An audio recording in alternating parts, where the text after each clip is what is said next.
Graça e paz, querido e querida.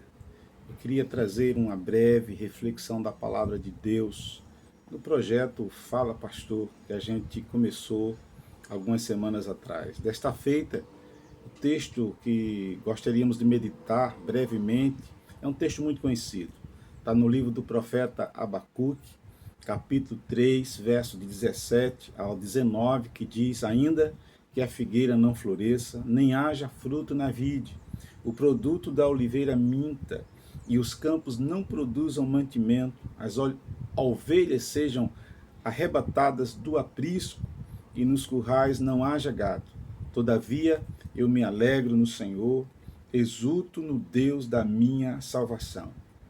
O Senhor Deus é a minha fortaleza, e faz os meus pés como os da coça, e me faz andar altaneiramente. Quando a gente estuda um pouquinho o livro do profeta Abacuque, que foi um profeta que profetizou para Judá, a gente percebe o quanto esse texto do profeta é contemporâneo.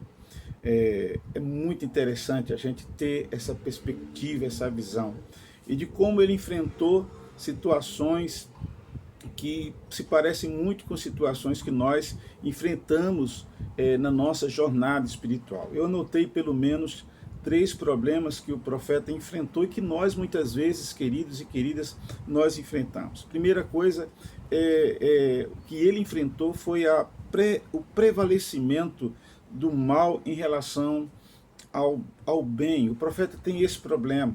O profeta vê que o mal no caso, né, do seu povo, inclusive, porque tem uma denúncia contra o seu próprio povo, ele está prevalecendo em relação ao bem. Muitas vezes nós temos problemas como esse, né, que o salmista no Salmo 73 também teve.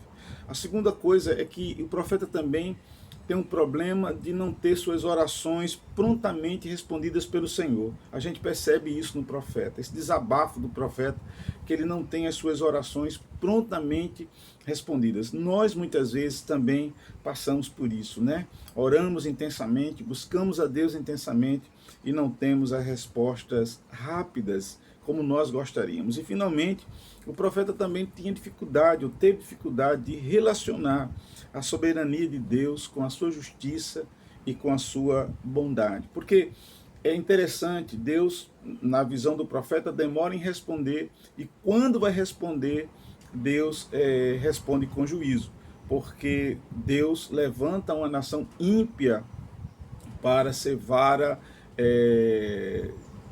de medir, né, para ser um povo opositor, que ia trazer oposição, trazer muitas dores à nação de Judá.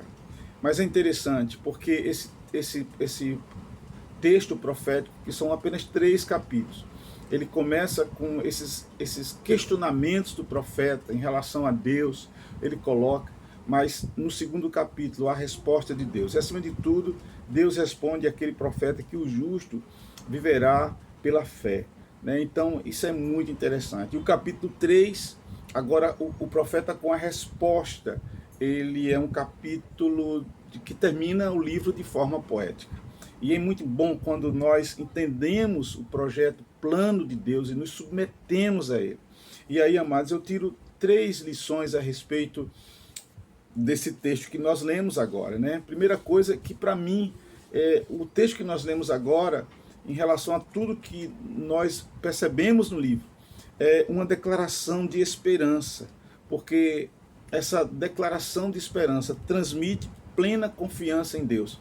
O profeta questionador, o profeta que tinha dúvida no seu coração, ele termina o livro agora confiando plenamente em Deus, confiando na soberania de Deus, confiando que Deus está no controle de todas as coisas, embora as coisas pareçam estar fora de controle, pareçam não ter mais condição, não tem jeito, mas ele sabe que Deus, em sua soberania, está no comando de todas as coisas.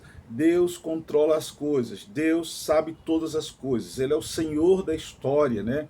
Ele está conduzindo a história, louvado seja o seu nome. Então, para mim, esse texto é uma declaração de confiança plena em Deus, e nós precisamos, amados e amadas, orar ao Senhor, pedir a Ele fé no coração, para que nós também possamos confiar plenamente nele e nos submetermos à sua soberania. Em segundo lugar, para mim, amados, isso é uma declaração de esperança, porque deposita a nossa alegria no Senhor. O profeta diz que embora tudo isso esteja acontecendo, né? Ele diz, olha, embora a figueira não floresça, não haja fruto na vide, não haja gado no curral, todavia eu me alegro no Senhor. E nós temos falado e pregado sobre isso, né? Da alegria como uma disposição mental, como um exercício que nós devemos fazer. Né? Eu tenho falado muito sobre isso à nossa igreja. Né? E nós sabemos que em tempos difíceis como esse, não é fácil nos alegrarmos, mas a alegria aqui é no Senhor. A alegria aqui não está em coisas, a alegria aqui não está em pessoas, né? Em situações ou condições. A alegria, ela está posta no Senhor. O apóstolo Paulo, escrevendo aos Filipenses, ele diz: alegrai-vos no Senhor. A nossa alegria deve estar no Senhor. Quando nós temos o Senhor em nossa vida, nós podemos sim nos alegrar.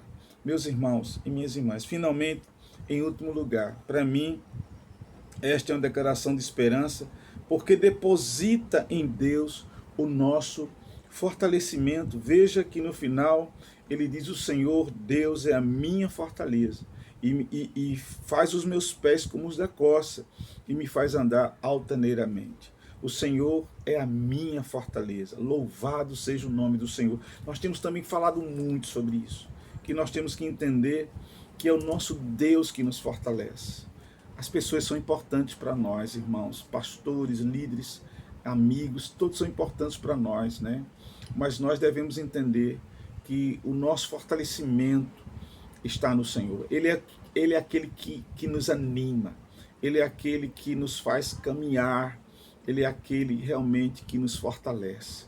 Que nesse dia nós possamos meditar sobre isso, sobre confiarmos em Deus, na sua soberania, nos submetermos a Ele, em nos alegrarmos plenamente nele, somente nele, e também entender que Ele é a nossa fortaleza, Ele nos fortalece.